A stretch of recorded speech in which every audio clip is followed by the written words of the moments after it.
Hello guys, welcome to my YouTube channel. Today we'll be seeing linear transient heat transfer analysis. In the previous video, we already seen linear static heat transfer analysis. So in that video, we have given some temperature to our body or to our component, and that temperature was constant throughout the analysis.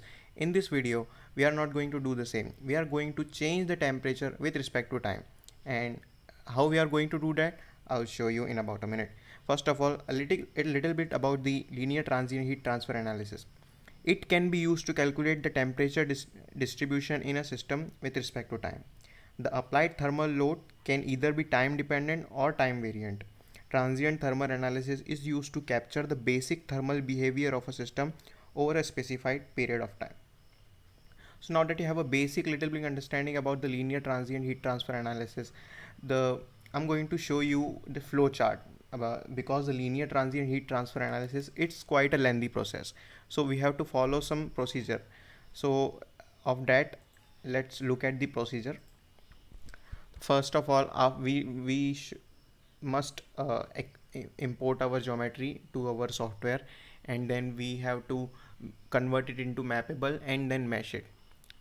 So after that, the first step that we have to follow is material and property. That is, we have to define the material and property. So in the material section, we have to define the essential properties. That is the value of K, that is conductivity, thermal conductivity, the value of S, that is convection coefficient, and if you want to make a thermal stress analysis, you have to define the value of A, that is the expansion coefficient. And then we are going to define the properties, and we are going to see that in the video itself. And the second step is time and initial condition, time step and initial condition. So for every transient analysis that you need to that you have to perform, you must define the time step. This is the only way you can tell the software that the analysis which I am going to perform is going to be transient, that is time variant. And this is how you tell the software, by defining the time step. Initial condition, we have to provide initial condition, that what is the current state of the component in terms of temperature here in this analysis. And the third step that we have to follow is ambient temperature condition, that is, we have to define the ambient temperature conditions. And the fourth step, we have to define the time versus ambient temperature scale value, that is how the temperature, outside temperature or ambient temperature, is changing with respect to time. We have to define that, since we are also going to define the convection for this. So this is the part which is vital for to define the convection, since convection is going to be the function of the outside temperature, depend upon the velocity also. So you must define the ambient temperature before performing the thermal analysis. The fifth step is combining table and ambient temperature using TLOAD1. So now that we have defined the table in the fourth step, we have to combine that table to our ambient temperature, so that the software is know that this table and this is connected, and how much amount our temperature is changing with respect to that time which is defined in that table. So we just need to combine that. And in the sixth step, we have to define the, again, from step number 3 to step number 5, we have to follow same for our body temperature. That is, we have now in the step number 3, 4, 5, we have defined the ambient temperature and related conditions to it. So in the step number 6, 7, 8, we will be going to define the body temperature and how the body temperature is changing with respect to time. So the same procedure will be following here. Is first of all, we are going to define the temperature on what part of the body there is a temperature load, and then we are going to define the table which will tell the software by how much amount the temperature is changing with respect to time. And then is the next step, we have to combine the table and ambient temperature using TLOAD1. Nothing out of the ordinary, we have already discussed about it. The ninth step is combining both TLOAD using DLOAD.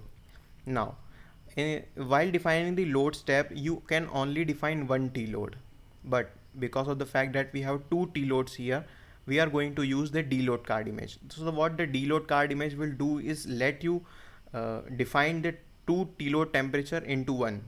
so that we can define in the load step panel the T-loads card image, which here in this case is 2. So this T-load card image will be 1 for that too. So in the next step we will be defining convection. Already we have seen that in our previous video how can we define the convection. In the 11th step we have to define the load step, and in the 12th step we just need to save and solve the file. So now that you have a little bit basic understanding about the flowchart, let's jump to the software and see how can we actually make it. We will be coming to this PPT to just to check that we have completed this step. So the first step is to import our geometry into our software and convert it into mappable and then mesh it. So without further ado, let's get to the software on the go. So here we are entered into the software, and now we have to import our geometry. For that, go to import. Here is the file, import. In case you want this CAD file, you can just pin me on comment section and I will be providing you the drive link so you can get it, or I will mail you. You need to mail your mail ID to me, or you can just comment it in the comment section. So yes, here we have the geometry, our geometry, and now let's convert first it into mappable option, and now you can see it's not mappable at all. So let's convert it into mappable. Go to geometry panel, solid edit panel, and then trim with plane. Select the solid as this surface. Now select this surface, and this surface. Go to trim section. Now you can see our geometry is converted into mappable successfully. Now we need to mesh our geometry. For that, go to 3D, go to tetra mesh panel, go to volume tetra, enclosed volume, select the volume, make sure you select all the three geometry. Use curvature and proximity so that it is going to, for the edges, it is going to fine mesh for the edges. Minimum element size we can using at 0.1, element size is 1, just mesh it. So it's gonna take some time.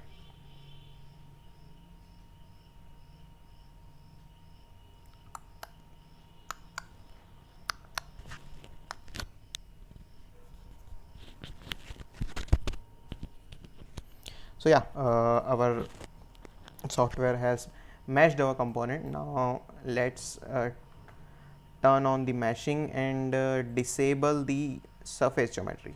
So this is how you disable it, and then so what you are seeing now is completely meshed and no solid body.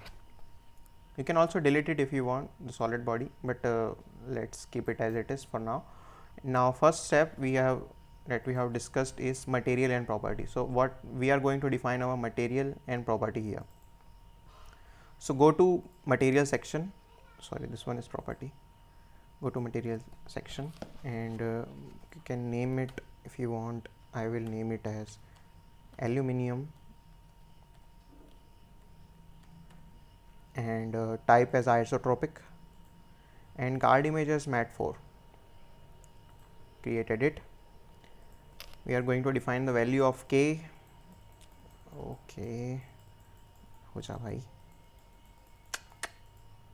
Okay, so value of K we are going to define is 60. The specific heat constant Cp value we are going to define is let's say 490 for aluminium, and value of, as that is convection, we are going to define is 20, and value of rho is 7.9 e raised to minus 9. Okay, go to return, and now that we have defined the material, let's define the property. So our property, you can name it as whatever you want. I'm gonna name it as solid. Go as 3D, type as 3D, card image as p solid, material that we have just defined, that is aluminium. Go to create. Yeah, so our first step is completed. Now we just need to assign that material and property to our component. So for that, go here, property, solid. Okay, so our material is now assigned with our properties, and the component is now assigned with properties and new properties and material. Now what was the second step? So SIME step and initial condition. So for that you need to go to the load collector panel, name the load collector as T step and card image as T step. You need to search for it, go to next, and go to next, and here it is T step. Go to create edit. Now here, what is this n? N is nothing but the number of time steps, so 500 let's say, and dt is nothing but the time increment, so let's say 5 seconds. These are all in seconds, by the way. Okay, so this is very much vital to perform the transient analysis, and this is going to tell the software that this type of analysis is transient. And now that we have defined the T step, we need to define the initial condition. So for that, go to the load collector panel, IC. I'll be using acronym, and select here temp D. Here it comes, temps D. Create edit. This is going to define the ambient temperature, as we already have discussed about it, or sorry, initial state. That is what is the current state of the component, in what circumstances it is. So it is around the 20 degrees Celsius. Let's say the temperature is 20 degrees Celsius. It is the initial state. And yeah, we have completed our second step. Now let's jump toward the third step, that is ambient temperature condition. We need to define ambient temperature. So we cannot define ambient temperature on our body, it should be outside our body. So for that we need to create a node which should not be connected to our geometry, which should be outside our geometry. So for that, go to geometry panel and go to node panel. We have to define the node here, create. So here it comes. See, this node is not connected to our component, it is totally separate from our component. So at this node we are going to define our temperature condition, ambient temperature condition.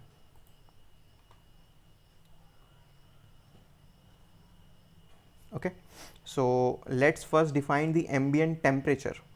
Now first of all, we are going to whenever the SPCD, if you know what is it. SPCD is nothing but the type of constraint which is used to provide the temperature, and that temperature is nothing but time variant. So how can you define the temperature and tell the software that it is going to change with respect to time? You can use SPCD card image. Okay, I'm going to show you how can you do it. And just so let you know that whenever you define an SPCD card image, you must define an SPCD on the same point, or on the same node, or on the same surface. Okay, I kind of get that you won't get it for now. Let's see. So load collector name as SPCD -, and ambient, let's say ambient, and no card image. Go to create. Since this is the SPCD, you must consider that. Go to constraint panel and select here as nodes. So we since we are going to define here our all the conditions, that is ambient condition, make sure all the degrees of freedom are unchecked, and load type must be set to as SPCD, so that the software will know that we are trying to define the temperature here. Go to create edit. Now here define the temperature.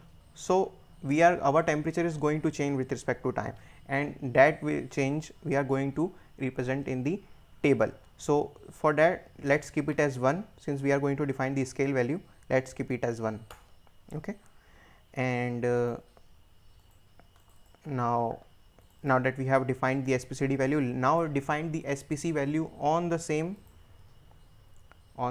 point.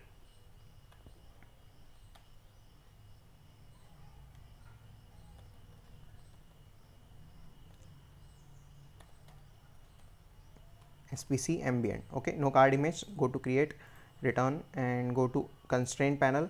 Select the same node, and make sure all the degrees of freedom are unchecked and load type must be set to as SPC.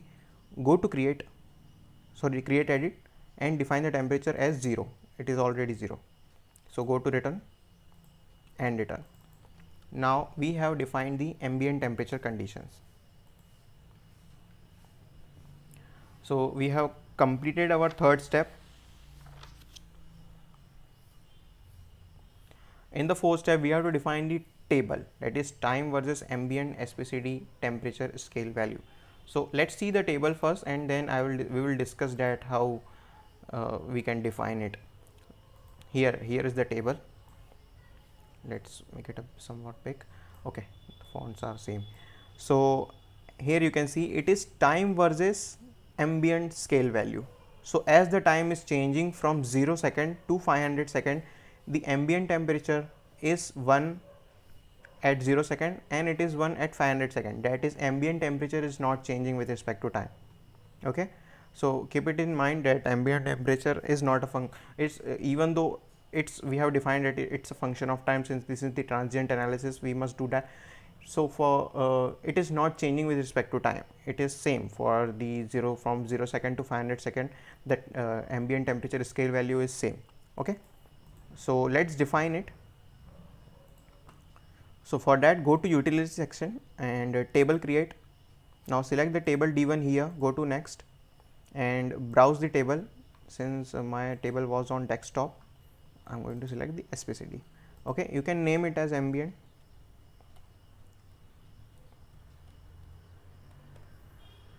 Okay, ambient. So we have defined the table. Now let's see what is the next step. Now we have to combine the table and ambient temperature using tload1. So go to the software and create a new load collector. Name it as tload1 dash ambient. Use the card image as tload1. Go to next, tload1, go to create edit, and here in the excite ID select our temperature, that is the SPCD temperature, and select in the TID select the table, that is here it is ambient, and in the type select the displacement, load, toggle it to displacement and go to return. Okay, so now that we have defined the initial condition for our ambient temperature, we need to define the same for our body. So for that, let's see what the next step is. Temperature load condition. Okay, temperature load condition, we have to define the SPCD and SPCD value for our body. So first of all, let's define the SPCD value for our body. Here the temperature is going to be very high, so we will be defining here SPCD and SPC also. At the same location we have to define the SPC. I already told you that. So let's name it as load dot SPC. Okay, card image, no card image, create, go to analysis panel, go to constraint, and here select the face. So you can it is going to select all at once. Okay, it has selected.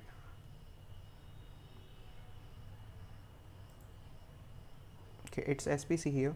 Okay, we will be defining SPC first, no issue. Go to make sure all the degrees of freedom are unchecked, load type as SPC, go to create edit panel and temperature as 0. Okay, now on the same location we need to define the SPCD.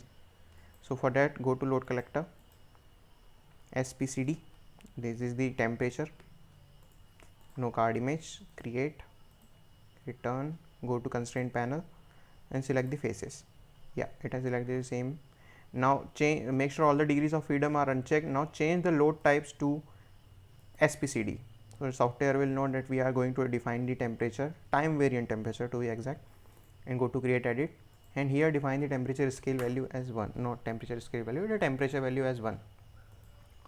Okay, now let's see our flow chart. We have define the temperature load condition. Now the next step we have to do is define the table. Now this table is going to be the temperature versus load SPCD temperature scale value. Let's see. So go to return. Let's see the table. Okay, this one table, you should understand this. At 0 second the temperature scale value is 1, and at 500 second the temperature value is 200. So now you can have a basic idea about how it is going to change. It is going to perform some iteration that is going to be done by the software. We do not have to do it. So at 0 second the temperature scale value is 1, and at 500 second the temperature scale value is 200.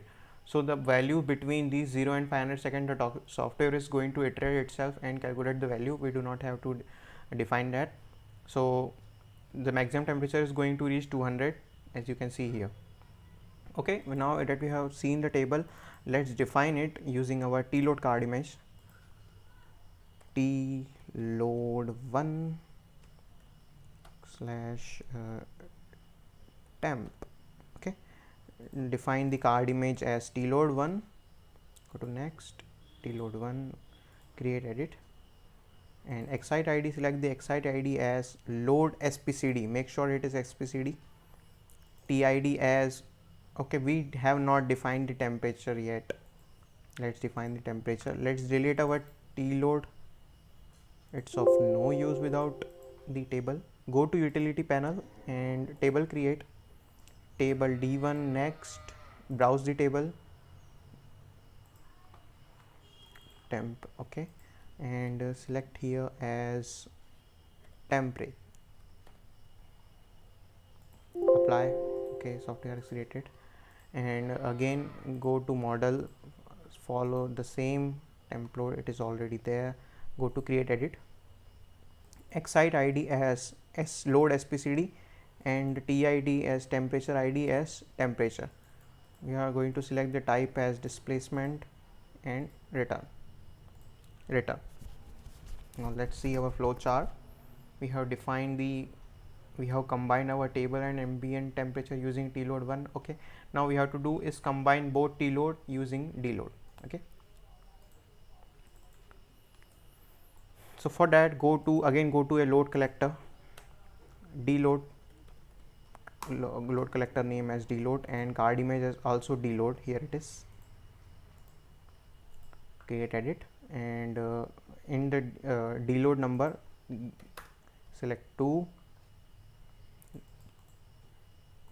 S1 value as 1, S2 value as 1, and L1. Select the first load collector, that is tload1 ambient, and the second tload2, it is tload1 temperature.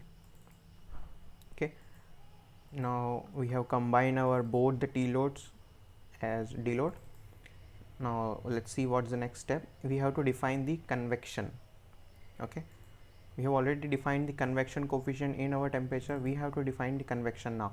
So in order to define the convection, go to interface panel, go to create, name here as convection. I already named it, type as convection. Go to create edit panel, select the material as aluminum, return, and now go to add, and here select enslave as face. Solid element, we are going to select only the element which is going to be subjected to convection. Since this is the part which is not going to be in contact of the air, there is no way that this is going to be subjected to air. So, and if there is no air, there is not going to be any convection. So the convection will only happen here on the fins. So let's define it. Select the solid element, make sure you uncheck that node we have defined. Okay, it has almost selected each and every element. Now after that, go here, face node, and select the node.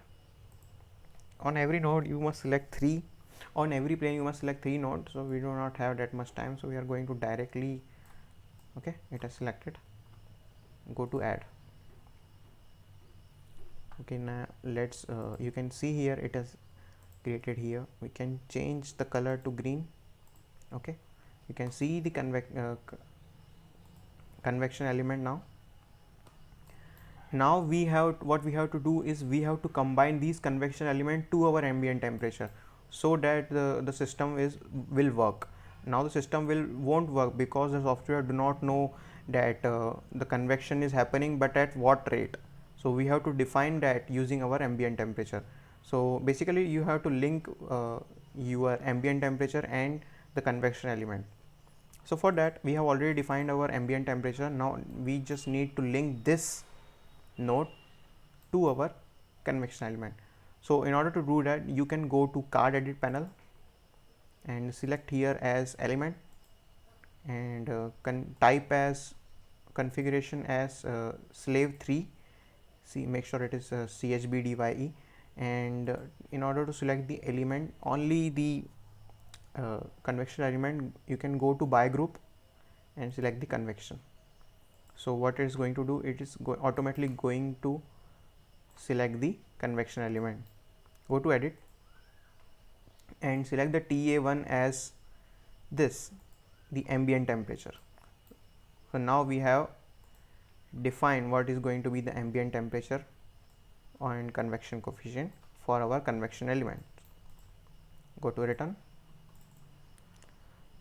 So we have defined the convection. Now the last step that we have to do is just define the load step, not last, second last. So to define the load step, go to analysis panel and go to load step, and here define the heat transfer transient. You can name it as whatever you want, and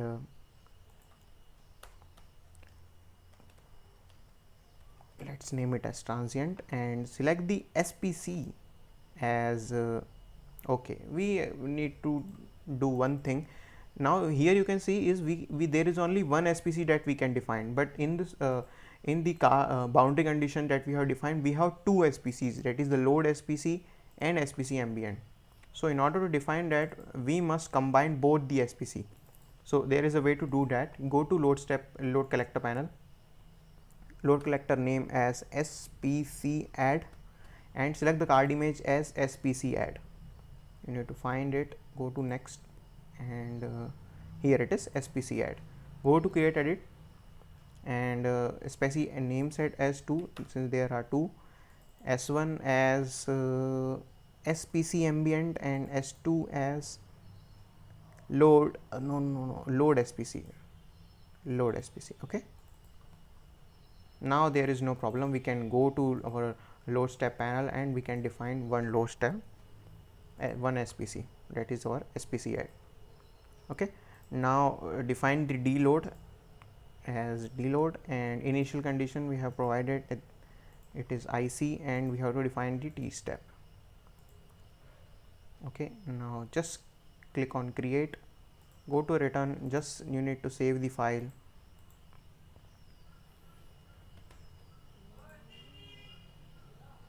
and OptiStruct.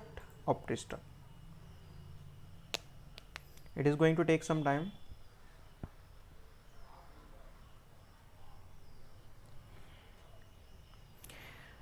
Meanwhile guys, if you want to get the if you want this geometry or this solution already solved part, you can just comment about it, and I will maybe provide you drive link, or you can share your mail, I will mail you.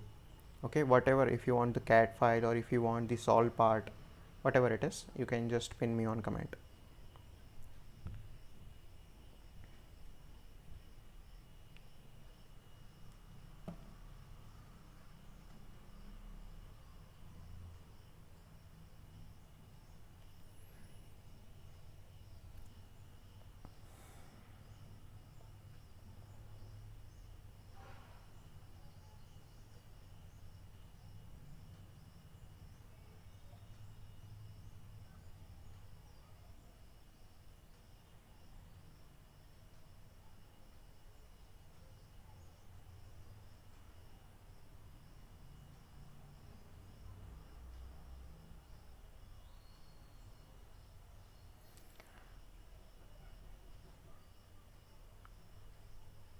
Okay, the solver has done solving our part. Go to results to see the results.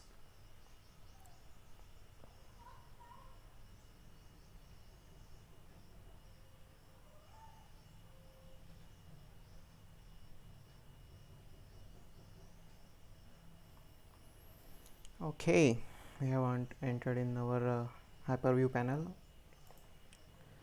Select the grid temperature, you can use as apply. So the in the initial condition we have defined the initial condition. You have seen, you may have you can recall it as we have defined in the initial condition 20 degrees Celsius as the ambient temperature. So you can see our whole part is at 20 degrees Celsius. Okay, because this is the initial condition and the time here is 0. Okay, time has not started yet, it is set to 0. And as we increase the temperature, you can see as we increase the time, our temperature is going to be increasing as we go higher and higher. So in order to see this more clearly, you can have the animation, you can play the animation from here. Okay, software is going to perform some iteration before presenting, and now you can see how the temperature is changing with respect to time. You can also see here the time. This is how the temperature is changing with respect to time. Here comes the higher temperature at the end, it is 200 degrees Celsius. Look at it, how beautiful it is.